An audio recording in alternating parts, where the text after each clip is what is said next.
It is Thursday, the 18th of February, 2021, and you're listening to Skeptics with a K, the podcast for science, reason, and critical thinking. Skeptics with a K is a production of the Merseyside Skeptic Society, a non-profit organisation for the promotion of scientific skepticism on Merseyside, around the UK and internationally.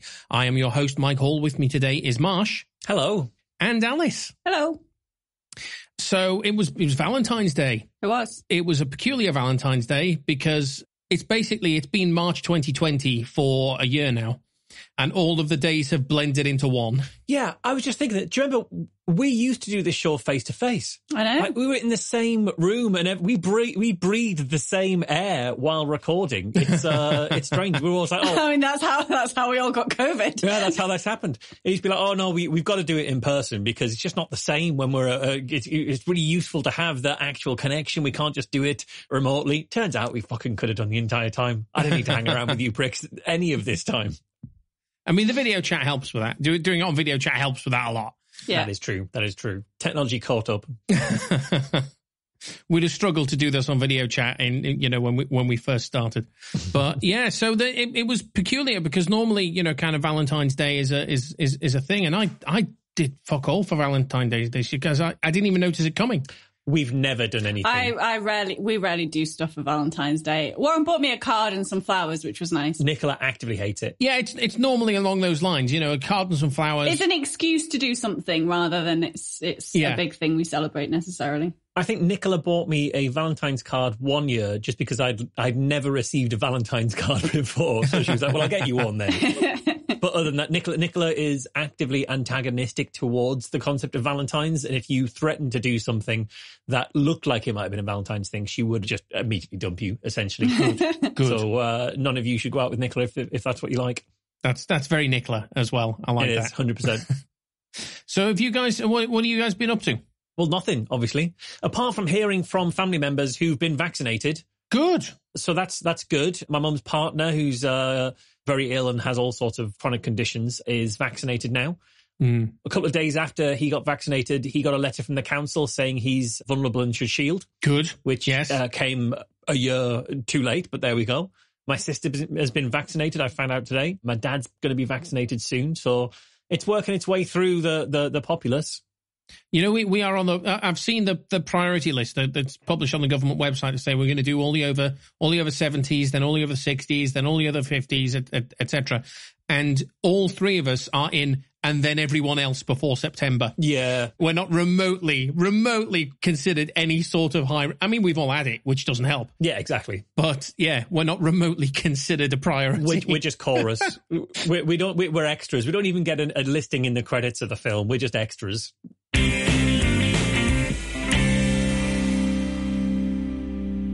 So we're going to start with a little bit of an update-let, which isn't related at all to the topic at hand, but is something that I wanted to talk about. So a few episodes ago, we talked about the flap around mix and match vaccines. This stemmed from an article in the New York Times, which accused the British government of, quote, abandoning the science, unquote, by publishing recommendations that said the first and second dose of your COVID-19 vaccine could be from different sources. E.g., you could get the AstraZeneca one first and then the Pfizer one second. Yeah. And this caused an almighty flap, especially from critics of the current government, which I would probably consider myself one of those people, who said that it was an incompetent government playing with people's lives and fobbing them off with whatever they had to hand. And I pointed out on the show that actually there is no such recommendation that vaccine doses should be given from different manufacturers. There is a contingency plan in place for cases where the origin of the first dose is unknown or the patient is at risk of not returning at a later date. There is a contingency plan in place which says you better to give them something rather than to give them nothing at all. And there is plausibility. There is science, far from kind of, abandoning the science completely. There is plausibility that these heterogeneous vaccines may boost each other because they both teach the body to recognize the same spike protein. They're both trained for the same spike protein. And also, this wasn't an edict from some Whitehall buffoon, and I'm sure you know which Whitehall buffoon I'm talking about specifically. There's one, buffoonery is a general feature of the current government, but there's one person particular. I was going to say, it's really hard to narrow that down. One person particular definitely has got the buffoon moniker. But this wasn't an edict from some Whitehall buffoon. It was crafted by the immunologists at Public Health England dealing with the real and everyday challenges of hey, we're in the middle of a deadly global pandemic. Sometimes we're not going to do things that are exactly to the letter of the philosophy of science. So since then, there have been two developments. The first is that the British Medical Journal has written to the New York Times asking them to correct or retract their article, saying that the article that, as was published, is seriously misleading. Does that mean the British Medical Journal is trying to rewrite history? Because we definitely aren't allowed to do that. You can't even correct the record. That is rewriting history. It is doing the British Medical Journal down. Yeah. So they've written to the New York Times asking them to correct the article by saying there is no recommendation to mix and match vaccines. If your first dose is Pfizer, you should get Pfizer. If your first dose is AstraZeneca, you should get AstraZeneca. That is the recommendation. But there is the backup plan in extremely rare circumstances where it is considered better to give something than nothing, which is exactly what we said on the show. The second development on that front, which I thought was really interesting, is one of the criticisms that was leveled by the experts quoted in the New York Times is that there are no data on mixing vaccines like this. And sure enough, when we went through the published guidance on the show, the guidance acknowledges that and says, yeah, there is no data on this, but it also says that studies will be done to investigate if this works. And if they can, great. But if these different vaccines boost each other, then great. But if it turns out they don't, then what you do is you recall patients to give them the second dose of one of the vaccines they've already have. Either counting that second one as your first one of a new... Effectively, yeah. Count that second one as the first one of a new vaccine cycle, which you'll commonly see when we're not sure what the deal is with someone's vaccine schedule. Yeah, so it's that kind of thing, is that they don't have evidence that it definitely works. There's prior plausibility that it works, and the risk profile is relatively low because it's not like there's evidence saying, well, we don't know that if you have one vaccine and then have a different vaccine, your head will fall off because the two of them. First one, yeah. It's not like combining an explosive inside your body or anything, yeah. And just a few days ago, it was announced that trials are now underway on that. They're actually, the study has begun. They've recruited volunteers. They've started doing those heterogeneous vaccine schedules with the results expected by the summer. And we'll give you an update on that on the show when those results come in. The vaccine program here in the UK continues apace, with current projections being that we will have everyone vaccinated who can be vaccinated by about September-ish. Anti-vaxxers notwithstanding, obviously. We're knocking on for about 20 million, aren't we, so far? Yeah, and oddly enough, the government met one of their vaccine targets. They met a COVID target. We will do this by this date, and they did, which sounds like it, well, of course, but actually, that's something they've struggled with a lot. Yeah, that's fucking remarkable. So Facebook, in response to all of this going on, have announced a total ban on all vaccine misinformation on their platform now, including claims that COVID-19 was manufactured, including claims that vaccines are not effective, including claims that it's safer to get the disease than get the vaccine, and not just with respect to COVID, but all vaccinations, and claims that vaccines are toxic or dangerous or cause autism. Which segues nicely into the thing that I wanted to talk about today. Facebook. Which is, we did that last time. Last time we did Facebook. Like that's ever stopped you continuing with a topic. I would never do the same topic repeatedly for a year and a half. That's a ridiculous thing to suggest. Now I want to talk about autism. So you two already know this, and I've talked about this on my Twitter, so some listeners may already know this, but I haven't talked about it on the show as anything more than speculation. So last summer, I was diagnosed as having autism spectrum disorder. And it was something that I've suspected for at least 10 years, but it was something that I was only able to see a specialist for a proper assessment, and eventually get an answer to the question, am I on the autistic spectrum or not? I was only able to get the answer to that question last year. With significant encouragement from Alice, I might add, because I kept saying, oh, fuck it. And she was going, no, you should try. So I wanted to talk a little bit about that and talk a little bit about my personal journey with that. Not to say that my experience is typical or that, other autistic people might share or identify the experiences that I've got. All I can talk about is what happened to me. It's literally the only thing I can talk about. That and placebos. But so the first time I considered that I might be autistic was just over 10 years ago when I was reading about the symptoms of what was then still referred to as Asperger's syndrome, but what is now considered to be part of the autistic spectrum.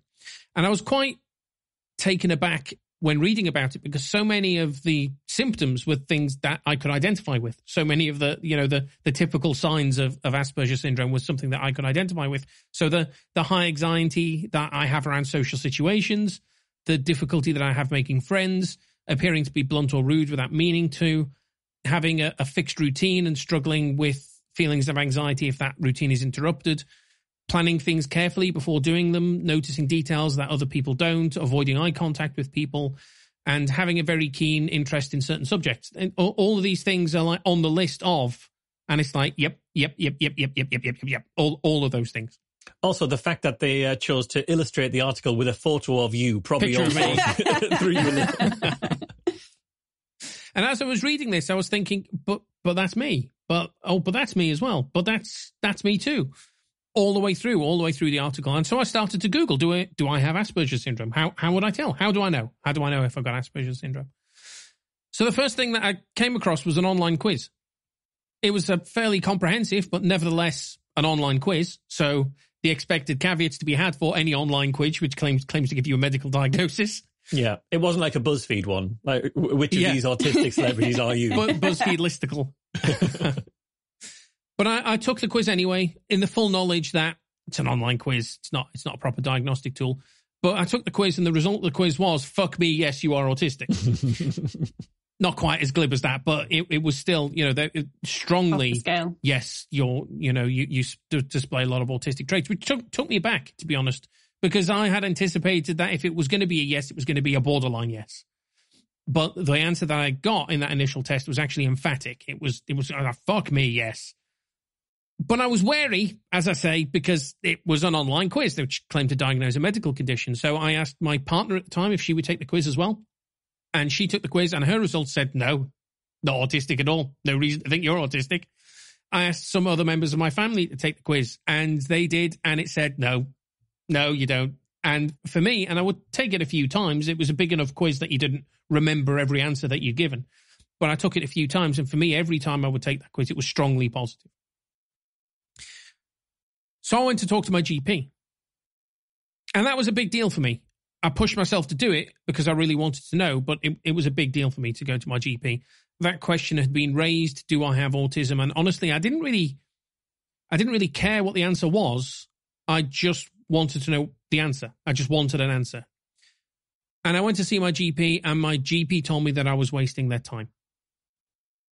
Not quite as bluntly as that, but that was what I heard. That wasn't the words she said, but they were the words that I heard. I was told that because I had the wherewithal to come and ask, that means that I do not have it. Which is something of a catch-22 in hindsight. How could anybody ever get diagnosed with this? Certainly as an adult, yeah. Yeah. If the suspicion that you might be diagnosable means that you're definitely not. Not only that, she said, but even if I were diagnosed, what would it actually achieve for me? There is no cure for autism, quote unquote cure. And the best they would be able to do is offer me some support, offer me mechanisms for how to be able to cope with my day-to-day life. I mean, that sounds pretty good, to be honest. Like, well, we can't cure it, but we can offer you mechanisms to make it easier on you. Sounds like what a doctor's there for. Well, what they went on to say after said the best we could do is offer you mechanisms to cope. They said, but given that I was at the time, a 30-year-old adult by that point, they said, you've demonstrably already figured out mechanisms to cope if you are autistic, and therefore the diagnosis achieves nothing. So please go away. Which, my interpretation, having known you for a good length of time and talked to you about this a lot, that's something you seem to internalise quite strongly, that, well, what's the point, because I'm not going to gain anything from this. And it's true that you cope, but that doesn't mean you're coping well. Yeah, and it just means you figured out how to get by. And it took me the best part of 10 years for it to dawn on me that I have developed coping strategies does not mean I have developed the optimum coping strategies. And healthy ones, yeah. Yeah, exactly. That I've developed the best, ways of being able to cope with this. And I can't really describe how disheartening and difficult that was. It took an immense amount of effort for me to go and talk to my GP about this in the first place. For a couple of reasons. First, I commonly feel like I'm making a nuisance of myself when I go and speak to my GP. I feel like I'm wasting their time, that I'm taking an appointment slot which could have been used by someone who has actually got something properly wrong instead of just me coming in for a whinge. And I know that's an unhelpful attitude, but it's an attitude that I struggle with. That I feel like I shouldn't get that time and attention, that someone else would deserve it more. I think that's also something that's socialized into men to a certain degree, because I think exactly the same thing. It's like, well, if I can get by, then clearly I'm not bad enough to see a doctor. Yeah. And so it's a waste of time going to see it's a waste of the doctor's time to go and see that. And I don't think that's an uncommon experience for men, really. I agree. The second reason that I found that difficult on reflection is my autism itself makes having those kind of conversations really difficult and anxiety inducing, if only on a social level. If only because I'm having to interact one-on-one with a stranger and talk about, here's this thing which might be medically wrong with me. So the rejection like that and in that way could not have highlighted both of those worries more starkly than it did. The response fed into very specifically both of those reasons why I struggled to go to the doctor in the first place. So it was 10 years before I seriously broached the question again. And over those 10 years, I retained the suspicion in the back of my mind that I might be on the autistic spectrum. And I have alluded to that fact on air once or twice. But every effort that I'd made to investigate further had met with a brick wall. So I contacted the National Autistic Society saying, I think I might have adult autism. What can I do? Who can I talk to? Is there anything I can do? And I didn't get a response back. I contacted the local Liverpool support service for adults with autism. And again, I didn't have any response back from them, which again, all fed into this idea I'm just wasting people's time here. And every time I asked and was rebuked or ignored made it more difficult to ask again. And it's difficult that groups specifically targeted at supporting people with autism would not respond to what I'm assuming would be at times written in, like you would have emailed them rather. It was an email, yeah. You would have avoided making a phone call. Yes, exactly. And then they're not set up to deal with responding to emails because they are better at responding to phone calls. And it's like, but you're a society for autistic people. Like, you should be responding well to electronic forms of communication because a good chunk of people who you're supporting struggle with phone calls. Yeah. But eventually, as I say, with a lot of encouragement from Alice, I managed to find a private service which offered diagnostic services. And they were willing to diagnose me. And not only that, but the findings produced by this service were recognizable by the NHS. The NHS recognized these people as yes. If they say yes, then we will accept yes as well. They also had an online test as the initial step for this. And that online test, again, indicated a strong likelihood of being on the autistic spectrum. And then said, if you want a proper formal diagnosis with a psychiatrist, after you'd got the test, it was that we think there is a strong possibility. If you would like a proper formal diagnosis with a psychiatrist, please phone us. Which, quite honestly, as Alice has suggested, felt like a catch-22 again. Telephoning a stranger is something I find incredibly difficult to do. It's something that's incredibly anxiety-inducing, and it almost felt like a trap. Like when I spoke to my GP 10 years earlier, it felt like if I could call and ask, they would go, right, well, no then. Because you called us to ask. That means you don't. But eventually I managed to pluck up the courage to make the call, and the line was engaged, which killed it stone dead for about 3 days. Because it was like, okay, I tried, they were engaged. Yeah, never mind then, I just won't try again. But I did try again. Eventually, a few days later, I managed to get myself together enough to try again. And I spoke to somebody who listened and somebody who took me seriously. They asked why I wanted a diagnosis, and I told them I just want to know. I don't care what the answer is, I just want an answer. They asked why I feel like I might be on the autistic spectrum, and I told them the things that I struggle with on a day-to-day basis. I told them about how I'll occasionally introduce myself as, hi, I'm Mike, I'm not rude, just shy. Just to head that off before going anywhere. I talked about how I'm often oblivious to how I come across or to how people relate to me. People will flirt with me and I'll totally miss it completely. And eye contact is something that I struggle with a lot, unless it's somebody that I'm very, very comfortable with, like close friends or romantic partners. I talked about how I wear the same clothes every day. Mike in a suit is a famous thing, but, it's, I talked about that, how I wear the same clothes every day. That said, a photo of you in a T-shirt did pop up on my Facebook memories the other day. The only photo ever of you in a T-shirt. Was that the T-shirt with Mike's suit printed on it, though? Oh, no. So it was another one. It was Mike in a 1023 T-shirt from the first ever 1023. Over his suit. Over the top of the suit. It is over the top of the suit. Yeah, so he's still wearing the suit. There is a photograph of when I went on holiday to Tenerife and I'm in a t-shirt there and I look fucking miserable. What the fuck is this shit? There's no pockets in this. There's no tie. What's going on? So I talked about how I keep to the same routine, that I avoid spontaneous activities, especially when I don't have a clear idea of how it's going to play out. For the first few months of lockdown, because obviously the world has changed, and for autistic people, that turns out to be quite a difficult thing to cope with. For the first few months of lockdown, I couldn't go to the supermarket because I didn't know how it worked anymore. The rules had changed, and I didn't know what the new rules were, and that introduced a paralyzing anxiety for me because I didn't want to go to the supermarket and do or say the wrong thing, walk the wrong way up go the wrong route around the one-way system, or... Yeah. And so I just avoided going. I made judicious use of online ordering services in order to make sure that there was food in the house. But for months, I couldn't go until the lockdown rules were relaxed enough that I could go with somebody else. And then once I knew what the rules were, dead easy. Not a problem now. Dead easy. It immediately vanished. But just for the first few months of lockdown, I couldn't go to the supermarket. And of course, then there's Doctor Who. It's incredibly common for people on the autistic spectrum to have a special interest, as they refer to it, a single topic or activity which holds their focus and which they explore even the minutest detail of. And anyone who has met me will know that this is Doctor Who.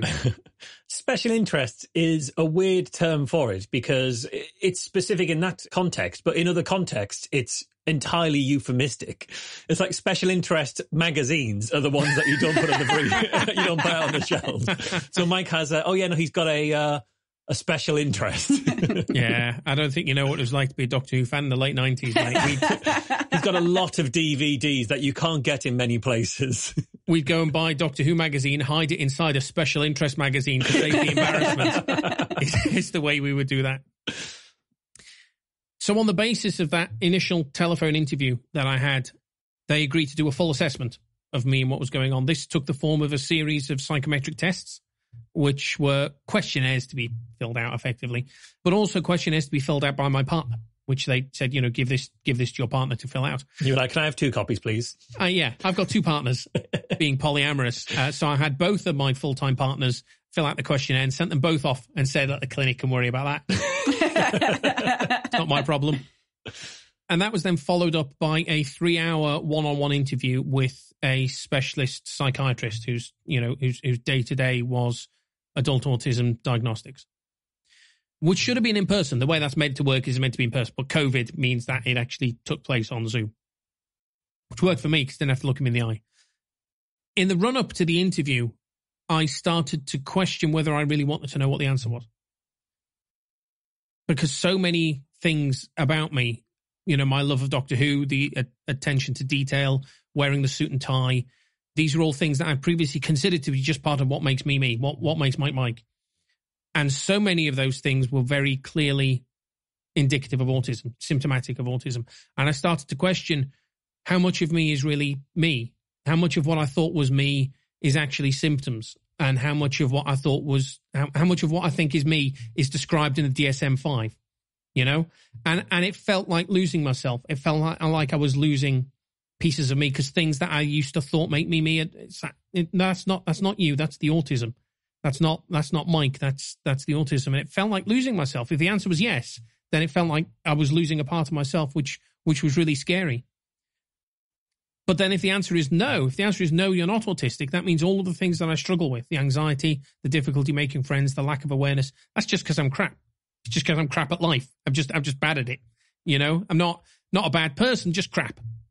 When so many other people do all of these things totally as effortlessly as pronouncing effortlessly. But so many other people do these things effortlessly.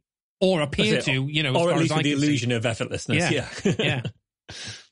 And either of those answers is uncomfortable. Either of those answers was something that was a problem for me. And I started to worry about knowing the answer. And for the first time in 10 years, when I'd first thought, I wonder if. And suddenly when the prospect of an answer was looming, I was like, I don't know that I really want to know this.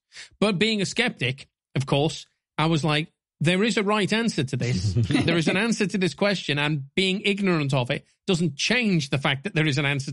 So one of those things is true, and it doesn't matter whether I know the answer or not. One of those things is still true. So I was especially shocked when, at the end of that session with the psychiatrist, he just told me outright there and then. He just said, yes, in his opinion, I meet the diagnostic criteria for autism spectrum disorder. He just came out and said it. I thought you weren't going to tell the listeners what he said. Like, he just came out and said it. Dun, dun, dun, dun, dun.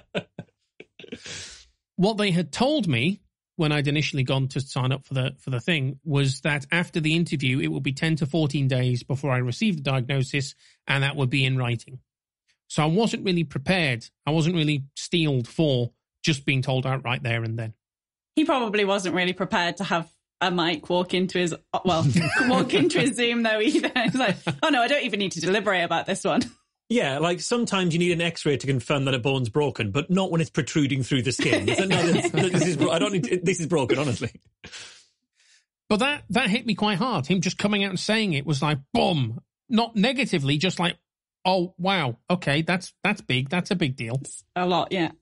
And I was left reeling a little bit from that, and spent most of that evening on the phone to my mum and dad and talking with my partners about what had happened and how I felt about that. But I was okay with it. I was okay with it once I found out, even though I was worried about this stuff about losing part of myself. It made good sense of things that had happened to me. It put things in my life into a different perspective.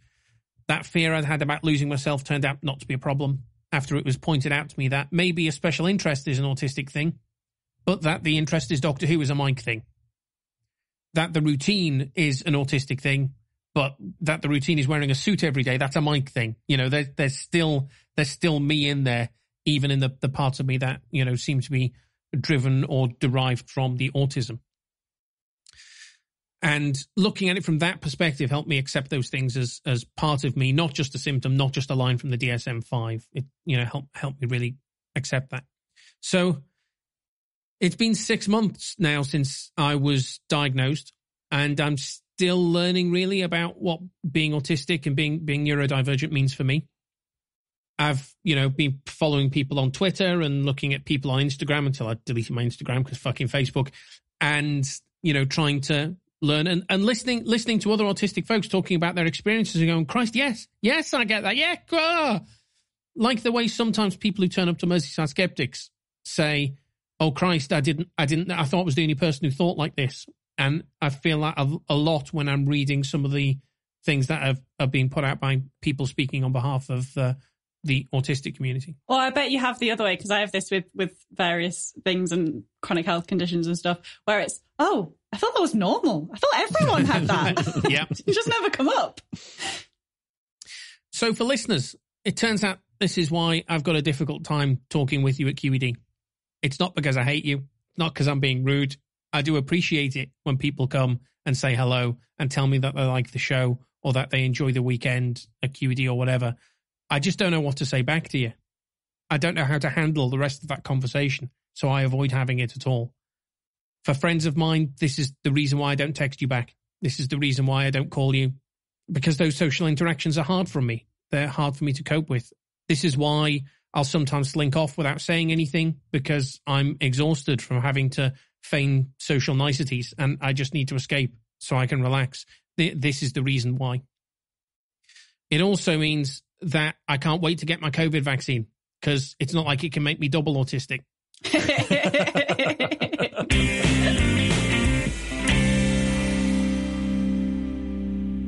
A few weekends ago, I binge watched It's a Sin in one evening. I bloody loved It's a Sin. I've not seen it. It is brilliant. And I know you've not seen it, so I've had to leave the spoilers out. I wasn't going to put spoilers in anyway. I mean, I know some of the vague themes. I mean, yeah, it's not really a spoiler alert sort of show. Although I have seen people complaining that people were sharing spoilers on Twitter. I'm like, There's Daleks turn up in it. There is Daleks. I was happy about that. I thought of you when I saw the Daleks. I was like, I'm going to have to text Mike to tell him. But you'd already seen it, so I didn't need to. Well, it's a very confused scene as well, because it's a Dalek scene of a fictional Doctor Who story that didn't exist. because one of the main characters in it is an actor, and he's just got a bit part in Doctor Who, and that's why they've got this Doctor Who bit in it. But that scene is set in 1988, but is clearly spoofing a Doctor Who story from 1984. And I'm like, whoa, this is not how the Daleks looked in 1988. What on earth are you doing? But yeah, loved it. Daleks. Of course, you had to watch it as soon as it came out because it was written by Russell T Davies. By anyone remotely involved ever with Doctor Who, and therefore is part of canon, essentially. Well, it's funny with Russell T Davies, because I've been a fan of Russell T Davies since before I knew who Russell T Davies was.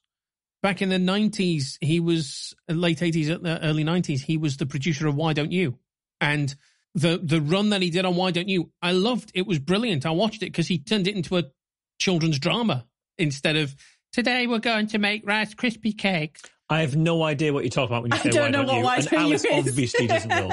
Why Don't You was a children's magazine show that was on Saturday mornings on BBC One. But he was the producer of that for years, and I loved his run on Why Don't You? And you could tell when he left because it turned into a children's magazine show again and became, we're going to make Rice Krispie cakes, like that. But I had no idea who he was. It was only years later, it was like, oh, that thing I really loved, he wrote. There was a show called Breakfast Cereals that he did that I loved. And only years later, it was like, oh, that thing he did that as well. I love that too. But yeah, Russell T Davies. It's great. The Sin is great. It deserves the hype it's got. And it's remarkable because it makes you question. It does make you question how it's not been done before, because it's done so well that it feels like we should know all this, and this should be out there. The story really is decades old, and It's a Sin itself begins in 1981. The year AIDS was first seen clinically. So 40 years ago, some of these things we should know. As someone who's pretty interested in all things sex and science-based and the places where there is overlap in particular, the show didn't tell me that much about the history of our understanding of HIV and AIDS, though I do think it did an excellent job of highlighting some of the elements that people not as engaged in that topic might not have encountered. But for me, what it did, as someone who was born in 1990 and either missed or was not at an age to encounter the true panic element of it, was capture some of the fear that people, particularly young gay men, must have felt in those days when we didn't know much about the virus causing such distressing deaths in entire communities. And it did an excellent job of that. I think it really highlighted that very well. I'm not going to talk much more about It's a Sin specifically, because there are some excellent things you can read all over the internet by people who actually lived through those years and have direct experience of it. But I did think it was a nice opportunity to properly talk about HIV and AIDS from a science and skeptical perspective. So I thought I'd do like a top 10 myths around HIV and AIDS, some of which hopefully won't be news, but I think it's useful to have them all together. So, number one, my personal pet peeve, HIV and AIDS are synonyms. You pick me up on this all of the time. You're really guilty of it. But by no means alone. They're not literal synonyms, but they're kind of colloquial synonyms for some people. They have become colloquial synonyms for people. And I do think it's a problem. And I'll talk a bit about why I think it's a problem. But it is very commonly believed that HIV and AIDS are synonyms and that they are the same thing. And they're actually two completely different things. I think most people who conflate the two, or many people who conflate the two, do know that they're not exactly the same thing. They do have a rough idea of that, but they either get confused or can't remember the difference. But I do think it is important to distinguish the two. So if it sounds like I'm like being a bit patronizing, I'm going to lay it out in detail. I know that most people know this, but it's useful to have it all together. No, it's fine. You can just subject the listeners to what you subject me to regularly anyway. You could just get it right. If you got it right, I wouldn't have to keep correcting you. So HIV is the virus. That's what the V stands for. And one reason it's important to distinguish is that once infected with the virus, human immunodeficiency virus, of which we know of two main types, HIV-1 and HIV-2, a person can live with this infection for an entire lifetime with virtually no issues. Living with HIV is by no means easy. There's medication to take to keep the virus under control. And there are, of course, consequences to taking that medication, although side effects are generally quite minimal these days and mainly occur just as the body's getting used to the new medication. And we do have enough different types of medication that people can switch to find one that they feel okay on when they take it. But there are still going to be side effects for some people. And you have to take a tablet. These days, usually every day, there is research looking at trying to develop long-acting therapeutics that require less frequent dosing, but currently most people are taking some form of medication on a daily basis. Plus, there's testing required to make sure that those medications are continuing to work as the virus mutates and learns how to evade the drugs. We want to ensure that a person reaches undetectable viral load and then maintains that on their medication. On top of that, thanks to how we handled things in those early days, and that we haven't actually corrected some of those issues, there is still an awful lot of stigma for people living with HIV. And I can't begin to imagine the toll that takes on a person who is carrying the virus. So, of course, living with HIV is not easy. But from a scientific perspective, just looking at the actual infection and how we manage it medically, it's no different to living with many other chronic health conditions. It might even be better than living with some chronic health conditions. It can be managed with medication, and a person can live a long, healthy, happy life with relatively few adjustments. Socially, it is different, and I don't want to minimize that at all. But clinically, if you're living with HIV and you are diagnosed and on medication, you're usually pretty good. AIDS is the disease that HIV causes. AIDS, or acquired immunodeficiency syndrome, comes from when the HIV virus has run unchecked for too long. Pedants will be annoyed that I'm saying HIV virus. I am clarifying specifically. I know I'm saying virus. So the virus causes the destruction of the immune cells that we rely on every day to protect us from all sorts of pathogens that we encounter in our daily life. And once the immune cell count gets too low, we start to be susceptible to all sorts of infections. So in It's a Sin, one of the ways this is shown is by people developing a rare cancer called Kaposi's sarcoma, which is one of the few cancers we know about that is caused by a virus. It's not caused by the HIV virus, it's caused by a different virus. But once your immune system is obliterated, you can't fight off infection from this other virus, and it can lead to this very particular form of cancer. On a day-to-day basis, we encounter all sorts of nasty, awful, horrible pathogens that our immune system just brushes off. Yeah. And if that immune system goes away, then suddenly just living your life means you can get really, really sick. So it's important to distinguish between the infection with the virus and the syndrome, the disease that it causes. And that disease that it causes is a very significant, very problematic disease. And that's what causes all the symptoms in the It's a Sin episodes that people have seen. And hopefully people who haven't seen it will go on to watch it.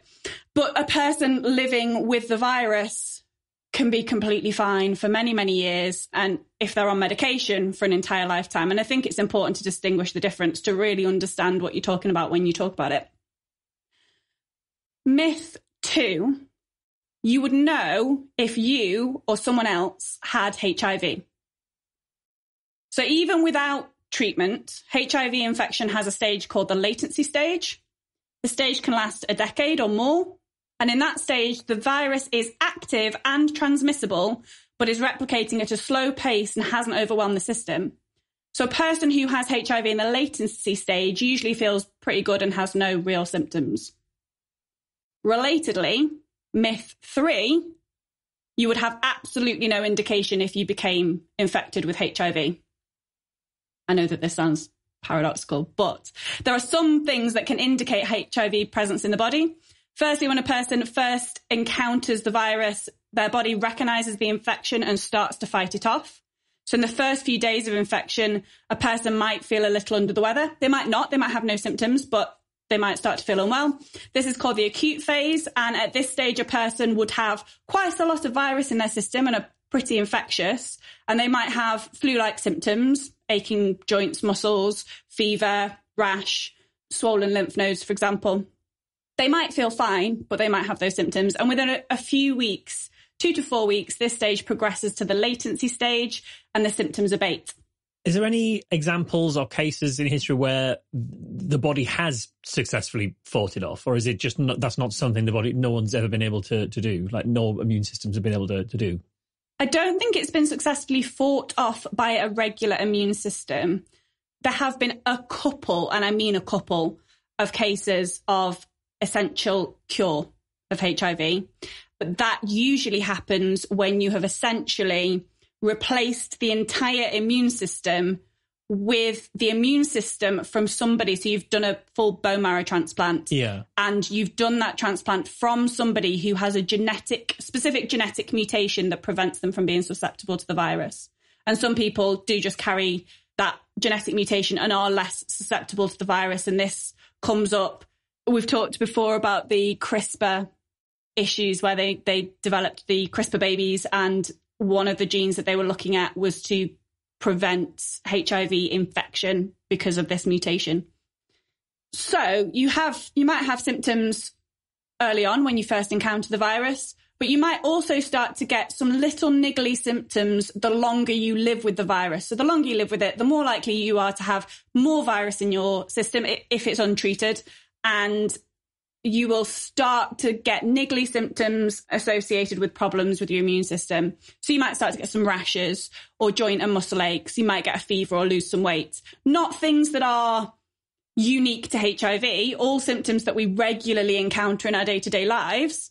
There isn't really a unique sign that points specifically to HIV infection, but it isn't totally invisible either. You might have some inkling that something's wrong, even if you don't know what it is. Myth 4 is kind of a cluster around transmission, because there's loads of myths here and some deserve their own section, but some I'll group together or else we'll be here all day. It's a sin covers some of these. So in the early days when we first discovered the virus, we didn't really know how it was passed on, but we did know other viruses could be passed on by contact or even close proximity, just like with COVID. We now know that the virus is passed on through bodily fluids, but it's more than that. You can't catch HIV just from being close to someone living with HIV, but you also can't catch it by kissing them, even if you exchange saliva, which is obviously a bodily fluid. Nor can you catch it from sharing drinks or even just touching their blood if you helped a person with a medical emergency. HIV isn't actually a very easy infection to pass on. Usually it requires the contact of a fluid carrying the virus, either with a cut or wound on the skin of another person or with a mucous membrane like the walls of the vagina or the rectum, which are thinner and they allow the virus to pass through. Or, of course, directly with the bloodstream if you're sharing needles or receive blood. My understanding there as well is that during the latency phase, it is harder to pass on than during the acute phase because your body's largely suppressing the viral load. Suppressing the virus, yeah.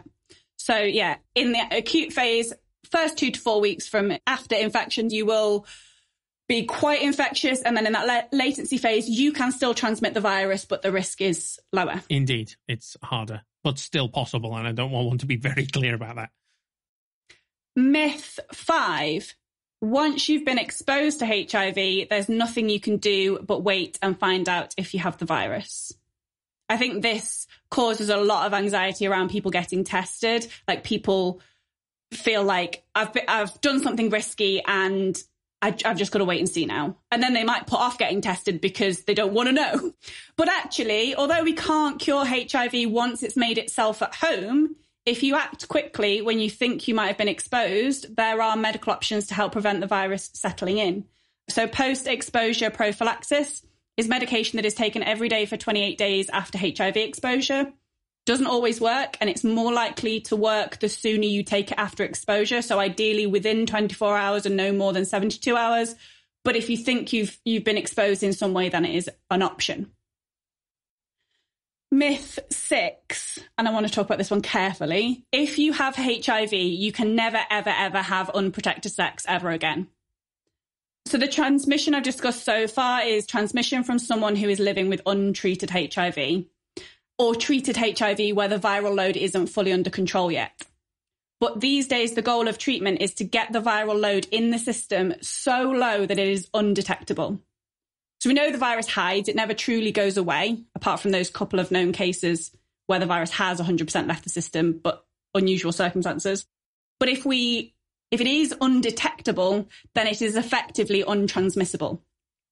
Of course, engaging in safer sex is always preferable because of the risk of other sexually transmitted infections and unwanted pregnancy. But if you're in a committed relationship with someone or someones who you trust, then you can all make an informed decision together on how to engage with accurate information on the risk of transmission and personal information of your own circumstances and goals.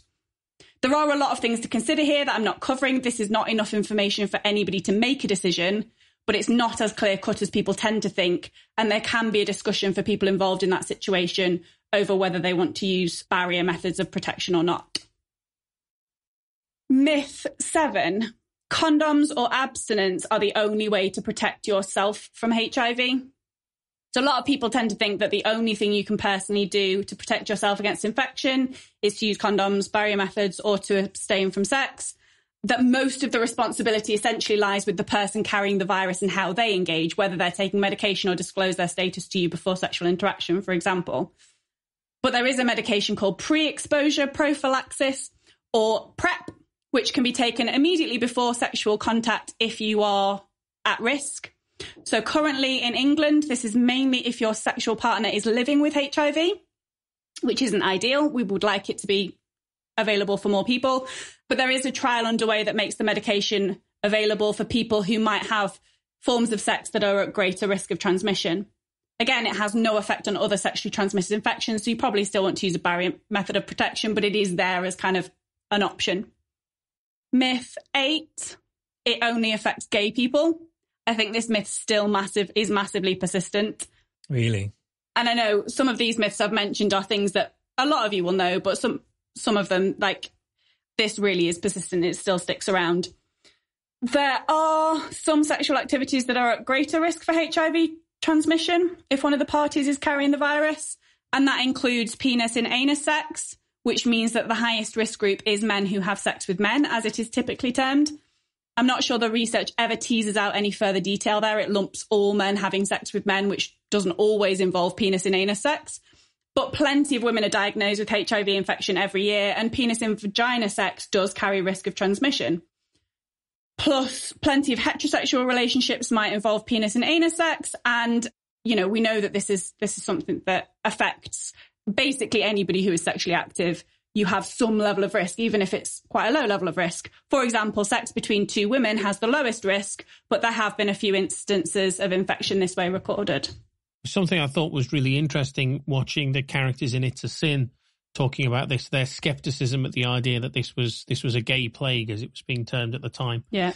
And their incredulity at, well, don't be ridiculous. How can a virus know whether you're gay or not? Yeah. That's just silly. What is it? If you're bisexual, does it only half kill you? What on earth are you talking about?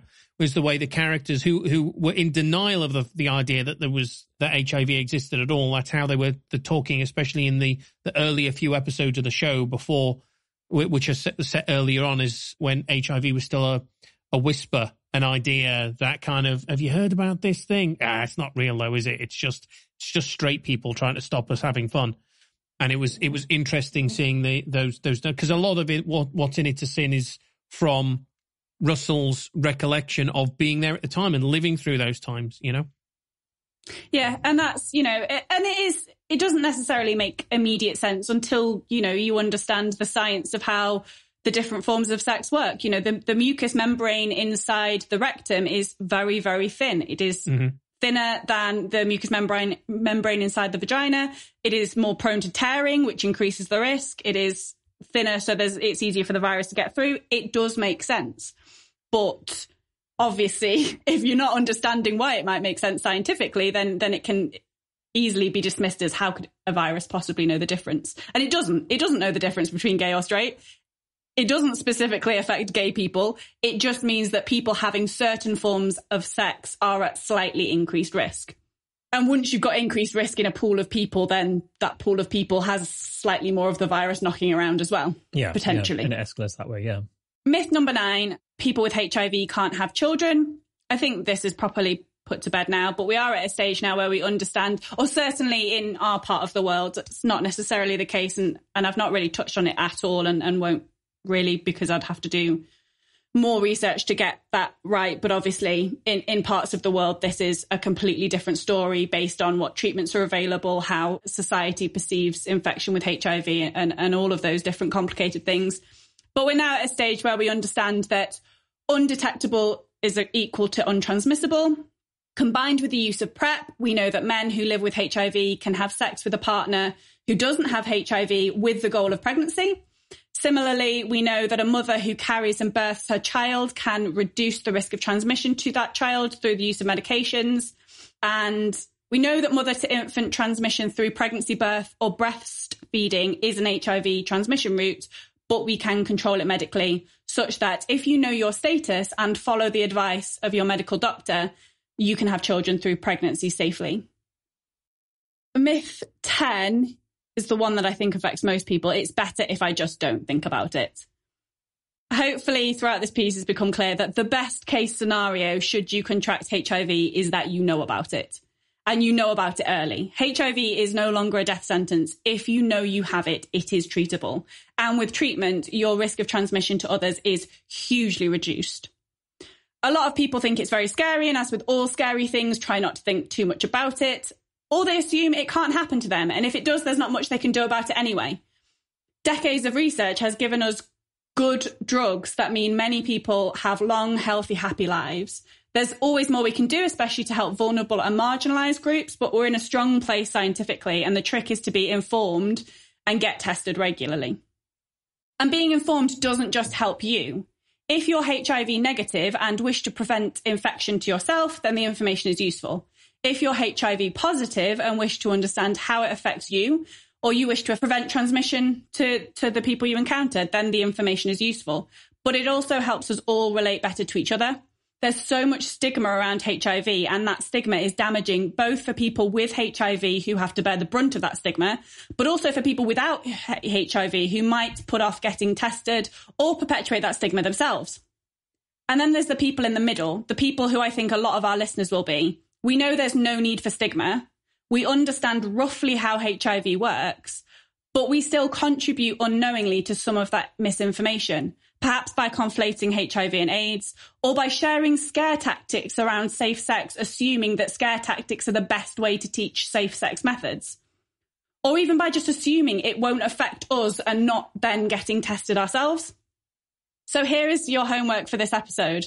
I don't think we've done homework in a long time. Probably pre-me. If you have access to testing for HIV in your area, get a test. Clinic services may have changed due to COVID. For example, in my local area, the drop-in clinics aren't running, but you can phone up to arrange appointment. In the UK, HIV tests are free. So take a look at the NHS website to find out how and where to get the test in your local area. I think they'll even post out a test if you need it. And if you have information on testing in your own country that you can share, tag us in a tweet and we'll retweet it. If you have the disposable income and you want to minimise going into a clinic physically for whatever reason, then you can usually buy tests online that you post for your results. And there are even home testing kits that give you the result while you wait. There are loads of ways to get tested, and lots of them aren't super scary. You don't even have to talk to anybody. So use this episode as a reminder to take a look at how to get tested in your local area and get tested.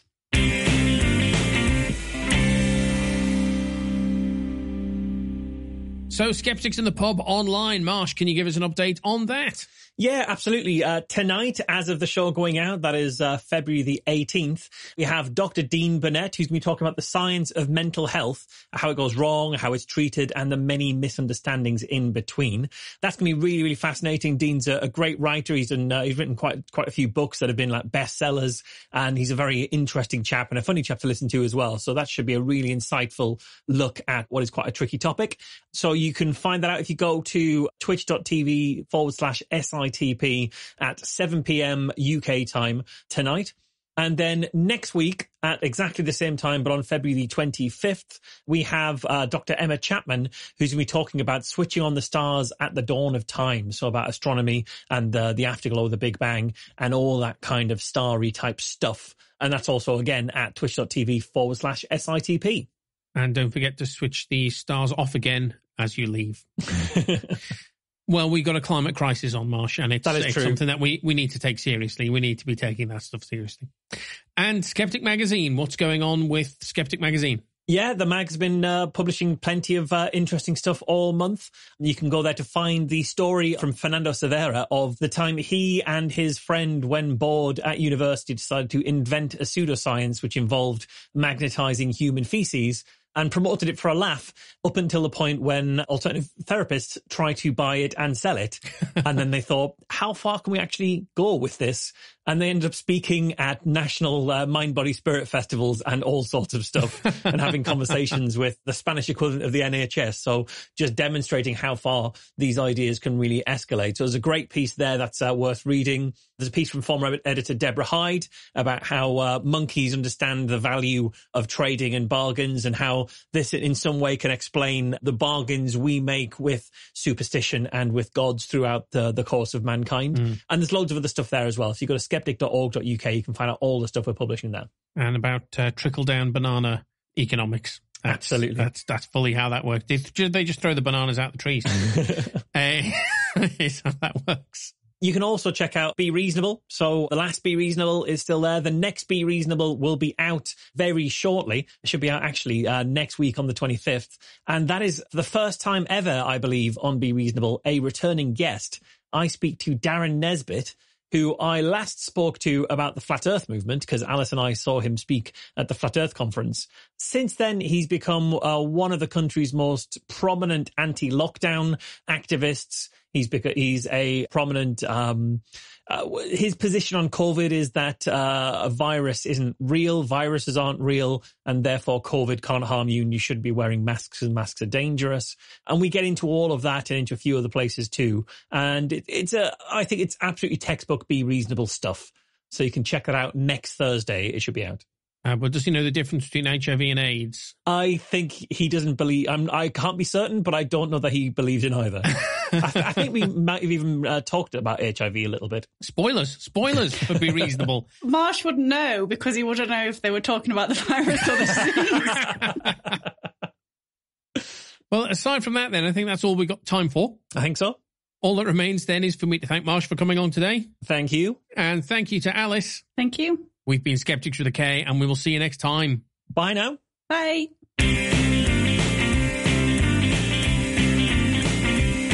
Skeptics with a K is a production of the Merseyside Skeptics Society. For more information, visit our website, www.merseysideskeptics.org.uk, or email podcast@merseysideskeptics.org.uk.